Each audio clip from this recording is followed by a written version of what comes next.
রাজ্যে ফের এসআইআর আতঙ্ক, একের পর এক মৃত্যুর ঘটনায় তীব্র চাঞ্চল্য ছড়িয়েছে। শাসক দল তৃণমূল কংগ্রেসের দাবি, এসআইআর চালুর পর থেকেই সাধারণ মানুষ মানসিক চাপে রয়েছেন। অনেকেই ভয় পাচ্ছেন তাদের নাম 2002 সালের ভোটার তালিকায় না থাকলে নাগরিকত্ব নিয়ে ঝামেলা পোহাতে হতে পারে। আর সেই চিন্তাতেই কেউ কেউ চরম পরিণতির পথ বেছে নিচ্ছেন, কেউ বা হৃদরোগে আক্রান্ত হচ্ছেন। সম্প্রতি এসআইআরের আতঙ্কে ফের হৃদরোগে আক্রান্ত হয়ে মৃত্যু হলো এক ব্যক্তির। আর এই ঘটনার পরই শোকের ছায়া নেমে এসেছে পরিবারে।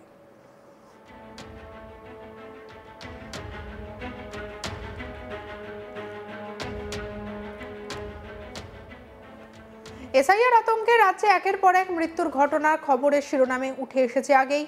আর এদিকে এসআইআর এর আতঙ্কে মৃত্যুর তালিকাও দিনে দিনে যেন বেড়ে চলেছে। আর তার মধ্যে জুড়ল আরেকটি নাম। উত্তর 24 পরগনার দত্তপুকুর থানার অন্তর্গত পশ্চিম খিলগাপুর গ্রাম পঞ্চায়েতের চাটুরিয়া এলাকার বাসিন্দা জিয়ার আলী। 70 অধিক বয়স তার। পরিবারের লোকজনের অভিযোগ, দীর্ঘদিন ধরে এসআইআর ফর্ম ফিল আপ করা নিয়ে মানসিক আতঙ্কে ভুগছিলেন জিয়ার আলী। এসআইআর এর ফর্মে লিখতে গিয়ে সামান্য ভুল করে বসেছিলেন, আর তাতেই তিনি ঘোর চিন্তার মধ্যে পড়ে যান। এরপরই চলতি মাসের 13 তারিখে তিনি ব্রেন স্ট্রোকে আক্রান্ত হন। এরপর প্রথমে বারাসাত মেডিকেল কলেজ এবং পরবর্তী সময় কলকাতার একাধিক হাসপাতালে নিয়ে যাওয়া হয় তাকে, কিন্তু শেষ রক্ষা হয়নি। শনিবার ভোরেই তার মৃত্যু হয়।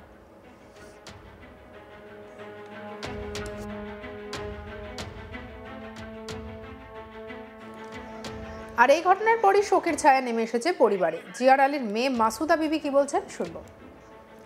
ওই প্রত্যেক দিন ফোন করতো আর বলতো তো যেন কোনো ভুল টুল না হয়, কোনো হয় ফর্ম কাগজপত্র ফর্মে, হ্যাঁ, তা কোনো ভুল টুল না হয়। কোনো ভুল হলে ওরা বাংলাদেশে তেড়কে দেবে, কোনো রকম যেন ভুল না হয়, শুধু ওই কথাই বলতো, শুধু বোঝাতো। এই আতঙ্কে কি এসআইআর আতঙ্কে কি? হ্যাঁ হ্যাঁ, এই জন্যই আমার বাপটা মরে গেছে। এসআইআর আতঙ্কে আপনারা এখানে কতদিন ধরে আছেন? আপনারা এখানে কতদিন ধরে বসবাস করছেন? পূর্বপুরুষ ধরে আপনারা এখানে বসবাস করেন। তো এই আতঙ্ক কেন হলো হঠাৎ, কি মনে হচ্ছে? আপনি তো মেয়ে, আপনাকে কিছু বলতে, আব্বার নামের একটু ভুল ছিল, বাপ একটু ভুল করে ফেলেছিল ফর্মে, আচ্ছা, তার জন্যই টেনশন করেছে। তারপরে কি হয় টেনশনের পরে? হার্ট অ্যাটাক হয়েছিল? হ্যাঁ, হার্ট অ্যাটাক না, ব্রেন স্ট্রোক করেছে। মাথায় চাপ নিতে পারিনি, তারপরে পড়ে গিয়ে তার ব্রেন স্ট্রোক করেছে। আপনার যে মারা গেছেন সে কে হয় আপনার? আমার আব্বা। আপনার আব্বার কি 2002 লিস্টের নাম নেই? আছে। এবার তো 2002 লিস্টের নাম থাকলে তো কারোর নাম কোনো রকম কিছু বাদ যাবে না, সেরকমই তো ঘোষণা করেছে। তা তো এরকম, তবুও আমার বাপ টেনশন করতো, অটোমেটিক টেনশন করতো। যদি কোনো ভুল টুল হয়ে যায়, বলছে যদি ভুল হয়ে যায় এখান থেকে তাড়িয়ে দেবে, ওইসব। ঘটনার খবর পেয়ে জিয়ার আলীর বাড়িতে ছুটে আসেন শাসক দলের নেতা নেত্রীরা। শাসক দলের বক্তব্য, এসআইআর এর কারণে এলাকার মানুষ আতঙ্কিত। বিজেপি সরকার সামনে নির্বাচনকে ঢাল করে যে আতঙ্কের পরিবেশ তৈরি করেছে, তাতে করে হিন্দু মুসলিম সকলেই আতঙ্কিত। এটা বিজেপির ষড়যন্ত্র। কি বলছেন তৃণমূল নেত্রী হালিমা বিবি শুনুন। আমি দুদিন আগেই শুনেছিলাম, এরা ফোন করেছিল যে আমার বাবা অসুস্থ হয়ে গেছে। কারণ উনি যেহেতু একটু লেখাপড়া জানতেন, 2002 লিস্টের নাম একটু ভুল ছিল, মানে যেহেতু ওটা বাংলা ফর্ম আর এখন যে ভোটার কার্ড সেটা তো ইংলিশে, সেইটা নিয়ে উনি একাধিক ফর্ম নিজে নিজে ফিল আপ করেছে। আর যেহেতু হাটে এই চায়ের দোকানে বসতো, আর বারবার বিজেপিরা যেভাবে আক্রমণ করছে যে এখান থেকে মুসলিমদেরকে বিতাড়িত করা হবে, সেই আতঙ্কে যে এই বয়সে কি আমার বাংলাদেশ যেতে হবে, উনি ছেলেদের বলতেন, মেয়েদের বলতেন, পাশের মানুষদেরকেও বলতেন। এই চাপ উনি নিতে পারেনি। একদম সুস্থ সবল মানুষ, হঠাৎ করে ব্রেন স্ট্রোক করেতে বারাসাত হসপিটাল রেফার করেছিল এবং ওনারা 72 ঘন্টা টাইম দিয়েছিল। সেই 72 ঘন্টার মধ্যে উনি মারা গেছেন। এই এসআইআর আতঙ্কে মৃত্যু, পরিবারের লোক তো বলছে যে এসআইআর আতঙ্কের মৃত্যু হয়েছে। আপনারা কোনো পরবর্তীকালে কোনো স্টেপ নিতে চলেছেন? আপনি বলে স্টেপ নেওয়ার মতো, দেখুন আমরা স্টেপ তো আমরা নিতে পারবো না। অ্যাকচুয়াল নির্বাচন কমিশন যেটা করছে, এটা আমি বলবো নির্বাচন কমিশন নিয়ম মেনে যদি করতেন, একটু সুস্থভাবে যেটা 2020-তে করার কথা ছিল সেটা একদম আমরা পরিষ্কার বুঝতে পারছি নির্বাচনকে সামনে রেখে তারা এই যে তড়িঘড়ি করার জন্যে অধিকাংশ মানুষ একটা আতঙ্কিত হচ্ছে। কারণ 2002 যখন SIR হচ্ছিল আমারও তখন ভোটে নাম উঠেছে, বা এখানকার যারা বয়োজ্যেষ্ঠ হচ্ছে তারা কিন্তু জানতো না যে 2002 SIR হচ্ছিল।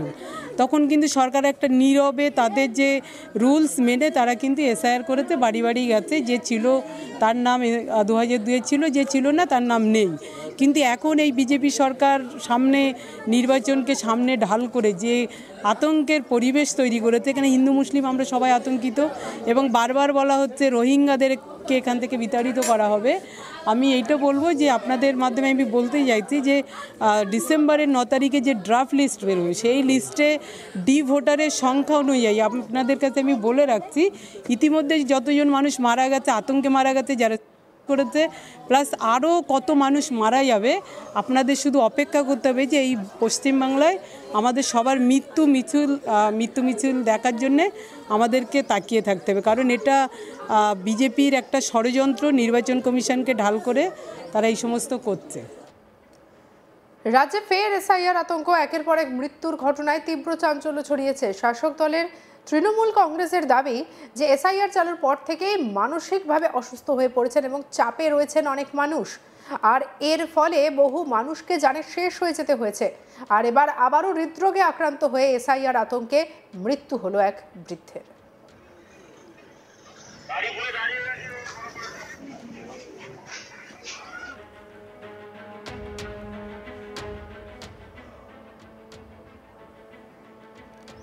আর এই ঘটনায় শোকের ছায়া নেমে এসেছে পরিবারে। SIR আতঙ্কে রাজ্যে একের পর এক মৃত্যুর ঘটনার শিরোনামে এসেছে আগেই। SIR এর আতঙ্কে মৃত্যুর তালিকায় জুড়ল আরও এক নাম। জিয়ার আলীর মৃত্যুকে ঘিরে স্বাভাবিকভাবেই একাধিক অভিযোগ তুলেছে পরিবার। কি বলছেন তার মেয়ে, শুনব।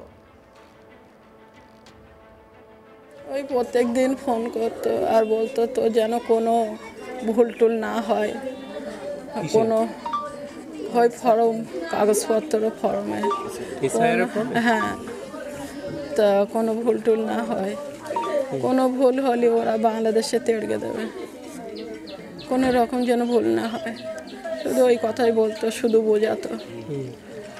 এই আতঙ্কে কি SIR আতঙ্কে কি হ্যাঁ হ্যাঁ, এই জন্যই আমার বাপটা মরে গেছে। SIR আতঙ্কে আপনারা এখানে কতদিন ধরে আছেন? আপনারা এখানে কতদিন ধরে বসবাস করছেন?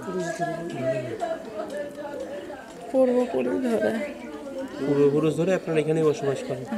তো এই আতঙ্ক কেন হলো হঠাৎ, কি মনে হচ্ছে? আপনি তো মেয়ে, আপনাকে কিছু বলতে। আব্বার নামের একটু ভুল ছিল। সঙ্গে রাখুন আজ তাক বাংলার ইউটিউব চ্যানেলকে, লাইক, কমেন্ট, শেয়ার, সাবস্ক্রাইব করতে ভুলবেন না।